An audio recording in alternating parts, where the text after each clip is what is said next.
I am an avid Resident Evil fan. From the spooky settings to the item conservation, and even some, emphasis on some, action of the later titles.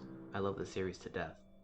See, Outbreak took things a step further, where you play as one of 8 unique survivors attempting to escape Raccoon City in the midst of the T-virus outbreak. In single player, you're paired with 2 other survivors that are controlled by the AI. While the AI does have its ups and downs, a Resident Evil where there's a literal team of people working together to survive is a big deal. Each survivor comes with their own sets of strengths and weaknesses. Some have more health than others, while others may be faster. One other thing they all do have in common, though, is the virus gauge. Each survivor is infected with the T-virus and must complete each scenario before the gauge reaches 100%. If it does, the survivor will die. So no matter who you play as or what scenario you play in, you're constantly on a timer and must make haste to reach the end. Healing items such as herbs, first aid sprays, and medicine will pause the gauge for a limited amount of time. I love the virus gauge because it adds tension to the game, as well as an extra depth of strategy. I feel it as if there's always a sense of momentum happening. The momentum aspect is important because one level out of the rest, I feel, achieves the sense of momentum better than the others, thanks to its set pieces and easy learning curve. The level I speak of would happen to be the first scenario in Outbreak, properly titled Outbreak. The level begins with a novel CG sequence detailing the events of how the outbreak starts. It's a nice extra perspective of the William versus the USS members as detailed in Resident Evil 2. After that sequence is done, we pan out, then in, to Jay's bar, where our player survivors are partaking in numerous activities. During this, a zombie walks in and bites the bartender Will. After Will shoves the zombie out the door and locks it, the survivors are alerted to other zombies attempting to break in, and the level truly begins. From the get-go, zombies are trying to break into the bar. You can push these barrels in front of the door to delay them, but it only works for so long. Once they break in, they don't stop coming, so you have to move quick. Another neat little mechanic is that the game doesn't pause if you're in your inventory menu. So if you need to combine herbs or key items, you're doing it on the fly. After the game starts, you are tasked with obtaining the employee key to head upstairs. Depending on the difficulty, you'll find it either on the counter or on Will's person after he's been killed. Heading upstairs, you're presented with multiple doors leading to different rooms. Once again, you're tasked with finding a key to move further upstairs, but there's much more ground to cover, heightening the agency of the situation. If you take the drill gun that's on the computer desk, you can go over to the wooden boards on the other side of the room and barricade the doorway shut for a limited amount of time. The key will be located either outside on the porch or underneath a newspaper. What should I do? Over there! Moving on up, you're presented with one more key puzzle. Only this time, it's to activate a forklift in order to get you to the roof. If you're playing on hard or very hard, this puzzle will require you to backtrack, a staple segment in classic RE games, to the owner's room. You're to put a liquor bottle inside a hole underneath the picture frame. This will reveal the forklift key to you. In easy and normal, the key is merely sitting on a table in the room next to where you first arrive upstairs. After using the forklift and heading further upstairs, you finally reach the roof. One of 2 little bonus scenes are played here if you brought the security guard Bob with you. On the first 3 difficulties, Bob will lament to Mark about how he feels himself starting to turn. I feel the hunger. In order to spare the group any future grief, he takes his own life. In very hard, however, Bob still laments to Mark about feeling hunger, but fully turns before he can pull the trigger. This scene is pretty important because if you were to play online and allow your virus gauge to reach 100%, then your character will turn into a zombie. Pretty cool stuff. There's a fence not far from where the Bob cutscene takes place. Once you break it down, another cutscene plays. An RPD officer announces via megaphone that the surrounding area will soon become closed off. If you do not leave the area in time, we cannot guarantee your safety. In the case of us, this means a game over. so the race is on. Over there! Once control is given back to you, you come to the edge of the roof. The survivors must make a risky jump across rooftops. Watch out for the crows, because if they hit you while you're hanging onto the ledge, you'll fall to your death. After you make it across, enter the door across the way, and then once inside, there's an elevator that you must take to the bottom floor. After you emerge on the bottom floor, all you gotta do is book it to a door on the opposite end of the hallway and you're home free. From the timer at least. After you reach outside, the timer is gone, and we're treated to another cutscene. An officer named Raymond is doing his best to hold off the undead. He notices you and asks you to move 2 cars in order to create a barricade.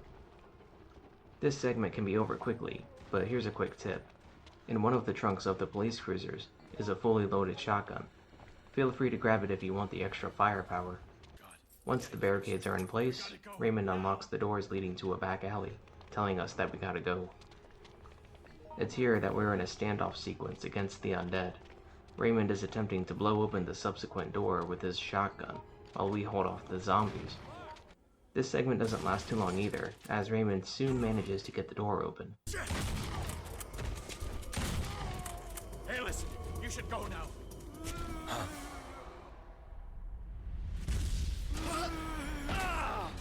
That's a fuel tank. Leak the gas and use it to burn these bastards. Do it now!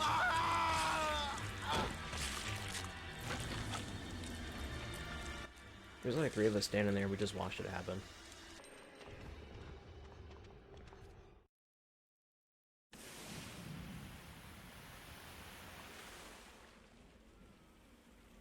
Then we use the lighter and watch one of the most badass cutscenes in RE history.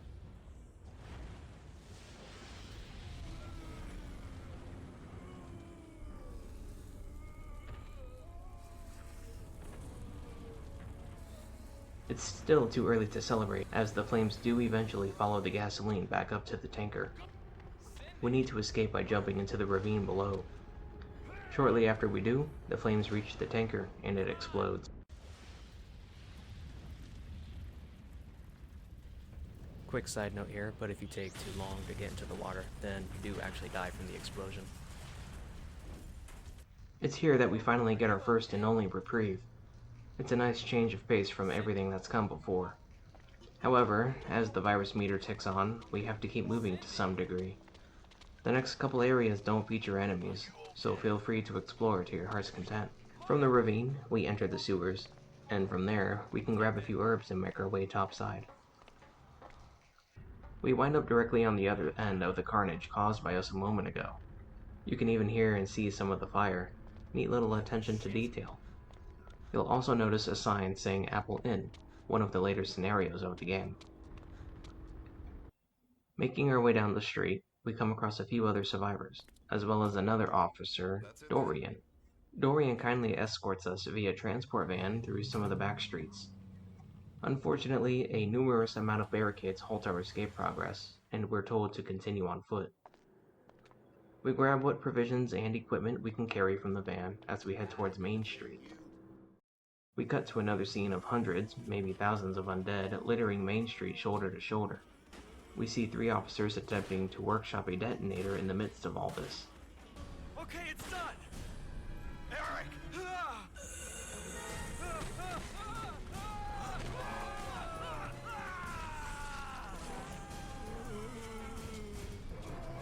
What should I do? The final stretch of this level tasks us with recompleting the detonator in order to set it off. We must bob and weave between so many zombies in order to achieve this. Seeing the city literally on fire in this segment really drives home how chaotic things are within the city.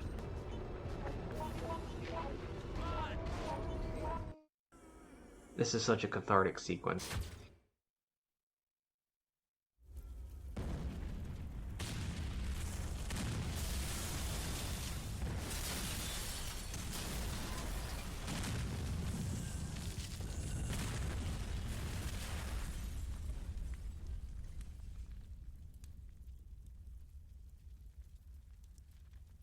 The final minutes of the scenario show our character reacting to and giving their thoughts on what's happened.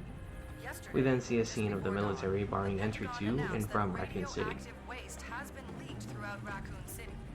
In accordance with U.S. safety regulations, the city has been placed under quarantine, and the Army has been sent in to investigate and control the situation. With that, our character's struggle for survival has truly begun. A quick side note here. After witnessing the cutscene with the hundreds of thousands of zombies, you are able to backtrack to the van and ask the officer to drive you out of the area, ending the scenario that way. Nice, quick little example of outside-the-box thinking. That caps off the scenario Outbreak. This is without a doubt my favorite scenario. The constant pressure, the set pieces, and the learning curve are genuinely wonderful game design choices. So many elements in this scenario that matter in the long run are introduced to the player in the best way possible. The latter scenarios tend to follow traditional RE level design, where you'll wander around a singular facility looking for a way out. What's really cool is that 2 of the levels of the game are the labs from Resident Evil 2 and the hospital from Resident Evil 3. And you get to visit both old and new areas that you don't get to in any other game, so that's cool. The Outbreak scenario is so unique in its pacing that it stands out so much from any other RE game.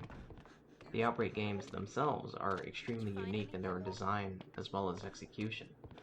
Even if you play alone, you're granted extra help in the form of AI partners, and the tension isn't diminished. These games truly are a treasure, and I would recommend anybody that's an RE fan, or a survival horror fan in general, to check them out. Playing online is possible. There are plenty of guides out there to help you if you are interested. All that said, I hope I somewhat sparked an interest in getting someone to check these games out. In any case, to anybody that made it to the end of the video, thank you very much for watching. I'll have more to say later, and until I do, I hope you all have a good one.